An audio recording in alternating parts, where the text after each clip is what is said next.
Hello everyone, मैं Shivansh Batra and welcome you to my YouTube channel. So आज की इस वीडियो में हम बीएनएसएस की वीडियो सीरीज कंटिन्यू करते हुए बात करेंगे सेक्शन 35 के बारे में।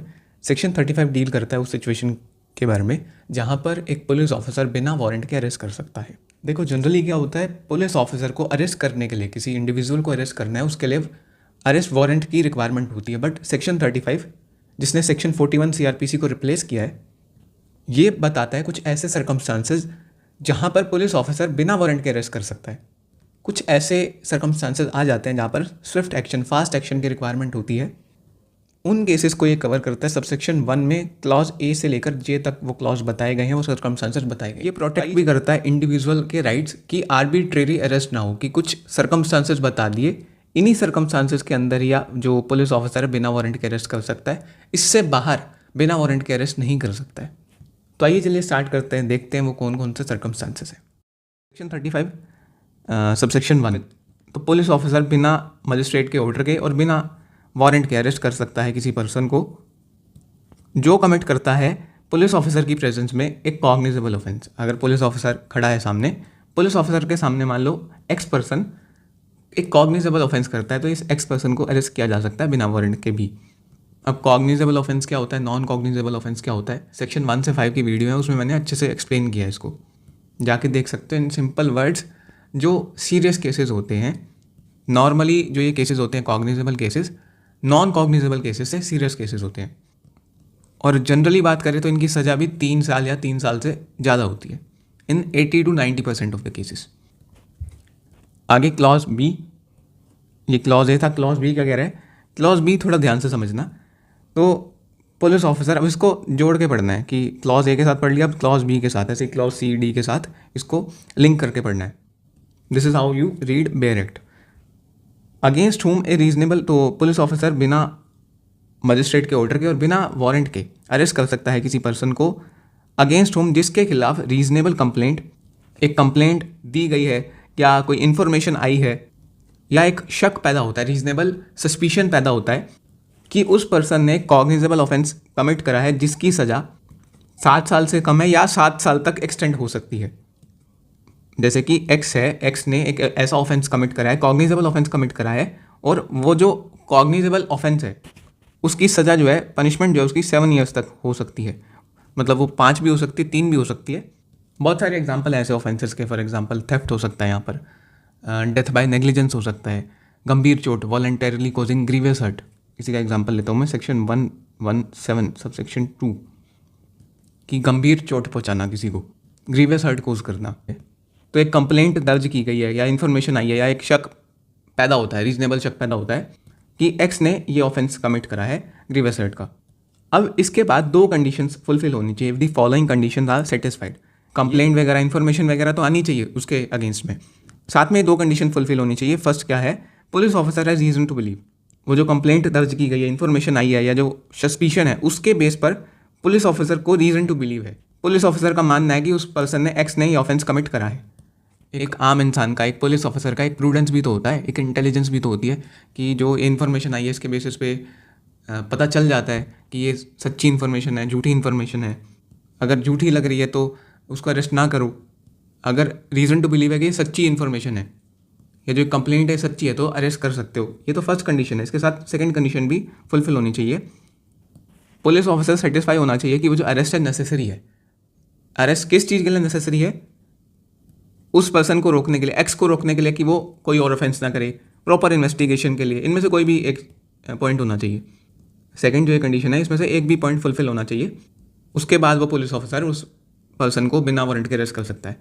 तो फर्दर ऑफेंस रोकने के लिए, प्रॉपर इन्वेस्टिगेशन करने के लिए, एविडेंस ना मिटाए वो पर्सन, उसको रोकने के लिए, डिसअपियर या टेम्परिंग ना करे एविडेंस की, जिसको उस केस के फैक्ट्स पता हैं उसको किसी तरीके से धमकाए ना, थ्रेट ना दे, इंड्यूस ना करे।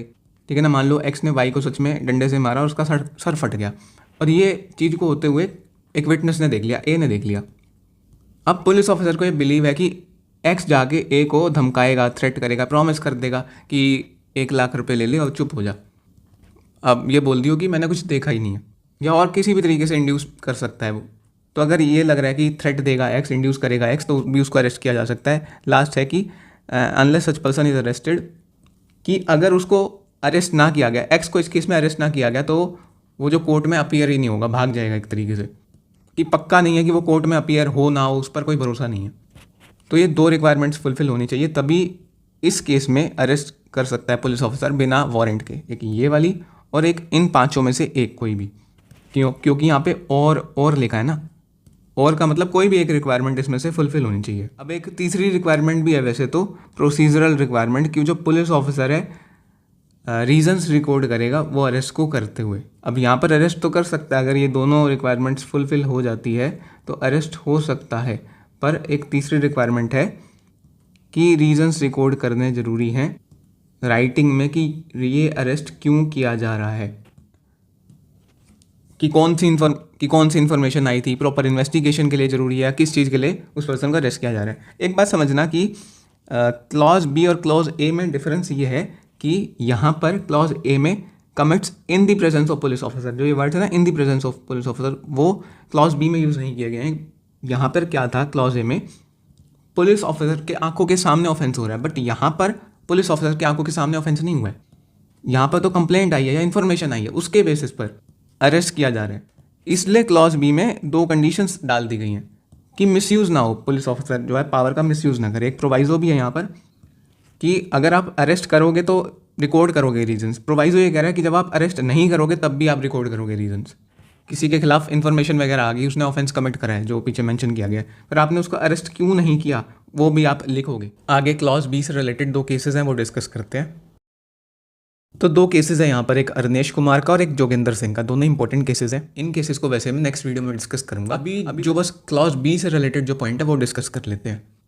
तो अरनेश कुमार की वाइफ थी, उसने 498A में ये बोलते हुए कि अरनेश कुमार जो मेरा हस्बैंड है वो मुझसे डाउरी डिमांड कर रहा है, क्रुएलिटी के ग्राउंड पर FIR करवाई थी। पुलिस ने अरेस्ट कर लिया था अरनेश कुमार को बिना प्रॉपर इन्वेस्टिगेशन के। सुप्रीम कोर्ट की जो गाइडलाइन आई थी उसमें यही बात की गई थी कि 2 कंडीशन चाहिए, एक तो नेसेसिटी होनी चाहिए अरेस्ट करने की, दूसरा रीजंस भी रिकॉर्ड करोगे अरेस्ट करने के लिए, और अरेस्ट नहीं कर रहे वो भी उसके भी रीजंस रिकॉर्ड करने चाहिए। ये जो मेनली गाइडलाइन आई थी वो उन केसेस के लिए आई थी जहाँ पर जो सज़ा है वो 7 साल या उससे कम है। आगे जोगिंदर कुमार का केस है, Joginder Kumar versus state of UP। इसमें क्या था, एक यंग एडवोकेट था जिसका नाम जोगिंदर कुमार था, उसको पुलिस स्टेशन बुलाया गया। पुलिस ने बुलाया कुछ केस के लिए तफ्तीश करने के लिए, पूछताछ करने के लिए। उसको क्या करा, कई दिनों तक जेल मतलब पुलिस स्टेशन में ही रख लिया, और उसकी फैमिली या किसी फ्रेंड को भी इन्फॉर्म नहीं किया गया उस अरेस्ट के बारे में। ना उसको फॉर्मल तरीके से अरेस्ट किया गया, ना मजिस्ट्रेट को बताया गया। 24 घंटे के अंदर मजिस्ट्रेट को बताना होता है। तो जो मेन गाइडलाइन थी इस केस में वो ये थी कि लीगैलिटी ऑफ अरेस्ट और रीजनेबलनेस ऑफ अरेस्ट के बीच में एक डिफरेंस ड्रॉ किया था ऑनरेबल सुप्रीम कोर्ट ने, कि अगर लॉ परमिट करता है अरेस्ट करने का वो तो ठीक है, बट अरेस्ट प्रोसीजर में एक रीजनेबलनेस भी होनी चाहिए, और ये सर्कमस्टांसेस एग्जिस्ट करने चाहिए तभी अरेस्ट कर सकते हो। इस केस को डिटेल में नेक्स्ट वीडियो में हम डिस्कस करेंगे। नेक्स्ट है यहाँ पर क्लॉज सी, देखे ए और बी देखे, क्लॉज सी है यहाँ पर। तो पुलिस ऑफिसर बिना वारंट के अरेस्ट कर सकता है उस पर्सन को भी against whom credible information has been received. Credible का मतलब होता है ट्रस्टवर्दी, जिस पर विश्वास किया जा सकता है। बोलते हैं ना कि मेरा क्रेडिबल सोर्स है, तो ये जो इन्फॉर्मेशन है ट्रस्टवर्दी है। कि अगेंस्ट हुम, अब मान लो एक्स का एग्जांपल लेते हैं, एक्स को ही गिल्टी बनाते हैं हर केस में, that he has committed A cognizable offence, कि एक्स ने कॉग्निजेबल ऑफेंस कमिट करा है, और उस कॉग्निजेबल ऑफेंस की सज़ा क्या है, which may extend to more than 7 years, 7 year plus उसकी सज़ा है, या डेथ सेंटेंस उसकी सज़ा है। ठीक है ना, क्रेडिबल इन्फॉर्मेशन आई है कि एक्स ने 7 साल से ज़्यादा का कोई ऑफेंस कमिट करा है जिसकी पनिशमेंट 7 साल से ज़्यादा है। फॉर एग्जांपल मर्डर हो गया, रेप हो गया, या डेथ सेंटेंस है जिसकी सज़ा, और पुलिस ऑफिसर को रीज़न टू बिलीव है उस इन्फॉर्मेशन के बेसिस पर कि उस पर्सन ने, एक्स ने ऑफेंस कमिट करा है। तो ये देखो आप, सी क्लॉज में जो रिक्वायरमेंट है वो कम है। इन्फॉर्मेशन आने के बाद बस पुलिस ऑफिसर को रीज़न टू बिलीव होना चाहिए, एक ही रिक्वायरमेंट है। पुलिस ऑफिसर को लगना चाहिए कि इन्फॉर्मेशन सच में ट्रस्टवर्दी है, तभी रीज़न टू बिलीव होगा ना। बट यहाँ पर क्या था, यहाँ पर 2 रिक्वायरमेंट्स थी। ये डिफरेंस क्यों है, बिकॉज यहाँ पे जो बात की जा रही है उस ऑफेंस की जा रही है जिसमें जो पनिशमेंट है 7 साल से ज़्यादा है या डेथ सेंटेंस है, तो ये डिफरेंस है। क्लॉज डी कहता है who has been proclaimed as an offender. Proclamation का मतलब होता है घोषणा करना। जिसको अपराधी घोषित किया गया है इस संहिता में, वो कब घोषित किया जाता है किसी को अपराधी, जो समन वारंट का जो चैप्टर आएगा उसमें हम डिस्कस करेंगे आगे। आई गेस सेक्शन 84-85 के अराउंड ये सेक्शन है। क्लॉज ई क्या कहता है, in whose possession anything is found, कुछ थिंग मिली है किसी के पोजीशन में, एक्स के पोजीशन में कुछ मिला है मान लो, और रीजनेबली ये माना जा सकता है कि जो उसके पोजीशन में मिला है ना वो स्टोलन प्रॉपर्टी है, कि एक्स के पोजीशन में मान लो कोई मोबाइल मिला है और एक मोबाइल नहीं, मान लो 10 मोबाइल मिले हैं, तो ऑटोमेटिकली रीजनेबल इंसान क्या मानेगा कि 10 मोबाइल क्या कर रहे हैं इसके पास, चोरी के हो सकते हैं। तो उस केस में भी एक्स को जो है पुलिस ऑफिसर बिना वारंट के अरेस्ट कर सकता है। Clause F, who obstruct A police officer while in execution of his duty, police officer को रोकता है किसी तरीके से, पुलिस ऑफिसर अपनी लॉफुल ड्यूटी कर रहे हैं, मान लो पुलिस ऑफिसर के पास सर्च वारंट है, ठीक है, तो पुलिस ऑफिसर के पास सर्च वारंट है, वो घर में गए, वाई के घर में, तो 4 पुलिस वाले गए मान लो, यहाँ पर सर्च चल रही है, एक्स आके पुलिस जो ऑफिसर्स है उनको रोकता है, डिस्टर्ब करता है, आगे पकड़ लेता है कि मैं सर्च नहीं करने दूंगा किसी भी तरीके से, तो यहाँ पर एक्स को अरेस्ट किया जा सकता है इस केस में। और हु हैज़ एस्केप्ड और attempts to escape from lawful custody, कोई पर्सन है उसको लॉफुल कस्टडी में रखा हुआ था, पुलिस कस्टडी में, जुडिशियल कस्टडी में, तो वहाँ से वो भाग गया, एस्केप हो गया या अटेम्प्ट कर रहा है एस्केप करने का, उस केस में भी उसको अरेस्ट किया जा सकता है। जी क्लॉज क्या कहता है, who is reasonably suspected of being a deserter from the armed force of the union. देखो डेजर्टर का मतलब इन सिंपल लैंग्वेज होता है भागा हुआ फौजी, मतलब जो फौज से भाग गया हो, मतलब बिना कोई फॉर्मल रेजिग्नेशन के, सस्पेंशन के आर्मी से भाग जाना। तो अगर ऐसा होता है ना तो इनके लिए अलग एक्ट्स होते हैं, आर्मी एक्ट, नेवी एक्ट अलग हैं जो डिजर्शन म्यूटिनी से डील करते हैं। आर्मी की जो कोर्ट्स हैं वो कोर्ट्स भी अलग हैं, बट क्या है, बट कोई डिज़र्टर वैसे पता चल गया कि डिज़र्टर है तो पुलिस ऑफिसर उस डिज़र्टर को बिना वारंट के भी अरेस्ट कर सकता है। क्लॉज एच, जिसके खिलाफ रीजनेबल कंप्लेंट आई है, इन्फॉर्मेशन आई है या शक, रीजनेबल एक शक एग्जिस्ट करता है कि उसने कोई ऐसा एक्ट कमिट करा है इंडिया से बाहर जो अगर वो इंडिया में करता तो वो पनिशेबल होता है एज एन ऑफेंस। मतलब कोई मान लो एक्स है, एक्स ने इंडिया के बाहर मान लो यूएसए में मर्डर कमिट कर दिया, तो मर्डर करना इंडिया में ऑफेंस है, राइट, यूएसए में मर्डर करके किसी का वो इंडिया में आ गया, तो इस क्लॉज के तहत उसको बिना वारंट के भी अरेस्ट किया जा सकता है अगर पता चल जाता है कि इस इंसान ने यूएसए में मर्डर किया था, and for which he is under any law relating to extradition और otherwise liable to be apprehended और detain in custody in India. या एक्स्ट्राडिशन के जो लॉज हैं उसको ध्यान में रखते हुए उसको कस्टडी में लेने की वैसे भी ज़रूरत है। एक्स्ट्राडिशन के क्या लॉज होते हैं, मान लो यूएसए में एक्स ने मर्डर कमिट करा, तो यूएसए की गवर्नमेंट क्या कहेगी कि एक्स को एक्स्ट्राडाइट करके यूएसए में भेज दो, तो इंडिया की गवर्नमेंट यूएसए में फिर उसको भेज सकती है, या तो इंडिया में उसका ट्रायल चलेगा या उसको यूएसए में एक्स्ट्राडाइट करके भेज सकते हैं, फिर उसका यूएसए में ट्रायल चलेगा, जैसे वहाँ के लॉज हैं उस अकॉर्डिंग उसका ट्रायल चलेगा। तो अगर ऐसा कोई पर्सन है तो उसको भी बिना वारंट के अरेस्ट कर सकता है पुलिस ऑफिसर। नेक्स्ट क्लॉज आई, क्लॉज आई बात करता है रिलीज्ड कन्विक्ट के बारे में। तो एज पर सेक्शन 394 कुछ रूल्स हैं, किस से रिलेटेड रूल्स हैं, मान लो एक पर्सन है उसको 3 साल से ज़्यादा की सज़ा हुई एक बार किसी ऑफेंस के लिए, फिर उसको 3 साल से ज़्यादा की सज़ा हुई किसी ऑफेंस के लिए, 2 बार हो गई सज़ा। अब इस केस में क्या होता है, जो कोर्ट होती है वो उस पर्सन को ऑर्डर कर सकती है कि जब ये 3 साल प्लस वाली ये वाली दूसरी सज़ा जब वो काट लेगा, जो उसकी ख़त्म हो जाएगी, तो अगले 5 साल तक वो अपना एड्रेस नोटिफाई करेगा कोर्ट को, ठीक है। तो वो जो पर्सन उसको रिलीज कन्विक्ट बोलेंगे, क्योंकि सज़ा तो उसकी ख़त्म हो गई ना, कन्विक्ट अब रिलीज़ हो गया, तो उसको नोटिफाई करना होता है। अगर वो नोटिफाई नहीं करता है तो एज पर क्लॉज आई उसको बिना वारंट के भी पुलिस ऑफिसर अरेस्ट कर सकता है। क्लॉज जे क्या कहता है, for whose arrest any requisition. Requisition क्या होता है, कोई ऑर्डर। इसमें बेसिकली बात की गई है क्लॉज जे में, मान लो ये एक पुलिस स्टेशन है, ठीक है, मान लो ये गुरुग्राम का पुलिस स्टेशन है, यहाँ से एक रिक्वेजिशन आता है एक रोहतक के स्टेशन पुलिस स्टेशन में कि एक रिक्वेजिशन भेजता है जो गुरुग्राम का एक पुलिस स्टेशन है रोहतक के पुलिस स्टेशन में कि एक्स पर्सन को अरेस्ट करना है, क्योंकि वो जो एक्स है रोहतक में जो पुलिस स्टेशन है उसकी जुरिसडिक्शन में कहीं पर घूम रहा है, ये गुरुग्राम की पुलिस स्टेशन को पता चल चुका है। तो रोहतक के जो पुलिस स्टेशन में जो पुलिस ऑफिसर होगा वो एक्स को बिना वारंट के भी अरेस्ट कर सकता है। ये क्लॉज जे में बात लिखी गई है। बस इसमें ये चीज़ें हैं कि requisition specify the person to be arrested, पता होना चाहिए कि किसको अरेस्ट करना है, उसका नाम पता होना चाहिए जिस पर्सन को अरेस्ट करना है, ऑफेंस के बारे में पता होना चाहिए, एंड साथ में एक तीसरी कंडीशन ये भी है कि जिसने उसके अरेस्ट के लिए बोला है वो ऑफिसर खुद बिना अरेस्ट वारंट के उस पर्सन को अरेस्ट करने के लिए कैपेबल हो, कि जो गुरुग्राम का जो पुलिस ऑफिसर है ये एक्स को बिना वारंट के अरेस्ट कर सकता हो, उसके पास ये पावर होनी चाहिए। तभी वो आगे इस पुलिस स्टेशन में, रोहतक के पुलिस स्टेशन में किसी पुलिस ऑफिसर को कह सकता है कि तुम भी बिना वारंट के अरेस्ट कर लो। ये क्लॉज जे में लिखी गई है बात।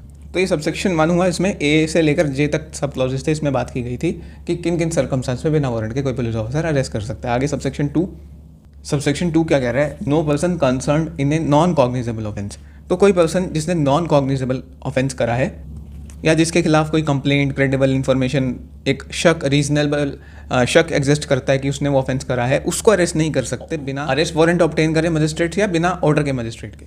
तो ये बहुत इंपॉर्टेंट पॉइंट है कि अगर नॉन कॉग्निजेबल ऑफेंस किसी ने करा है ना, तो उसको बिना वारंट के या बिना ऑर्डर मजिस्ट्रेट के अरेस्ट नहीं किया जा सकता।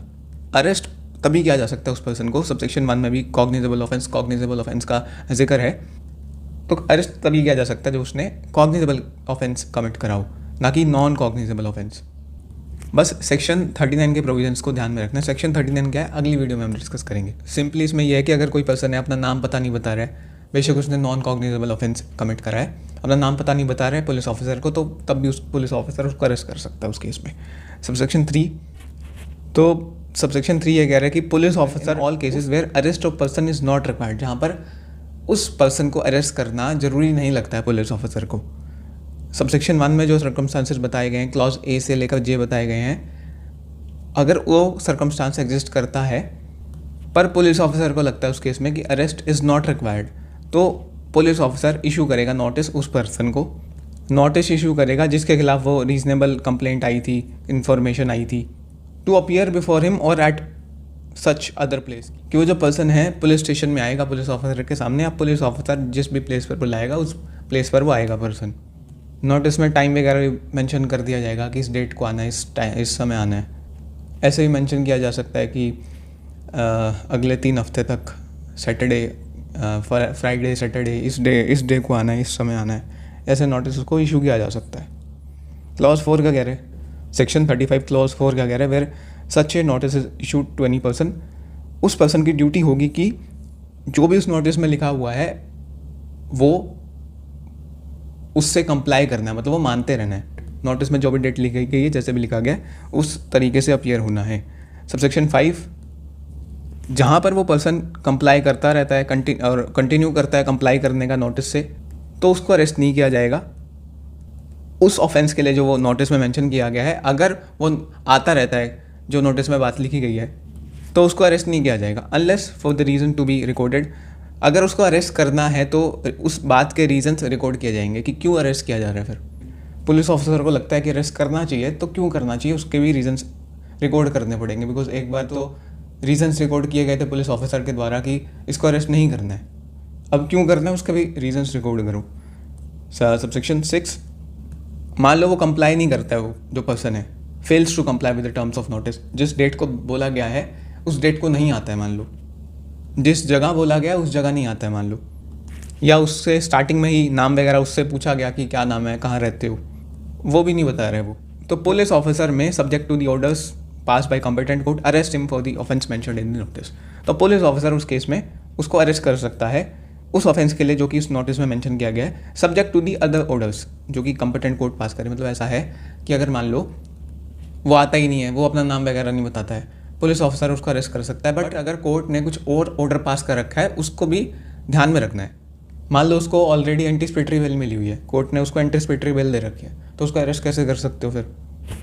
या ये कह रखा है कोर्ट ने कि अरेस्ट मैंडेटरी नहीं है इस केस में, तो ये भी ध्यान रखना है। Subsection 7, no arrest shall be made without prior permission of officer. कोई भी अरेस्ट नहीं किया जाएगा डीएसपी की जो रैंक से ऊपर ऑफिसर हैं, या तो डीएसपी की परमिशन चाहिए या डीएसपी से जो ऊपर रैंक के ऑफिसर्स हैं उनकी परमिशन चाहिए। अरेस्ट करना है तो उन केसेस में जो कि जिसकी जो सज़ा है वो 3 साल से कम है, या उस पर्सन को अरेस्ट करना है जो कि इन्फर्म है, मतलब एक तरीके से कोई बीमारी से जूझ रहा है, बीमार है, या वो 60 साल से अबव, मतलब जो ओल्ड एज पर्सन है वो।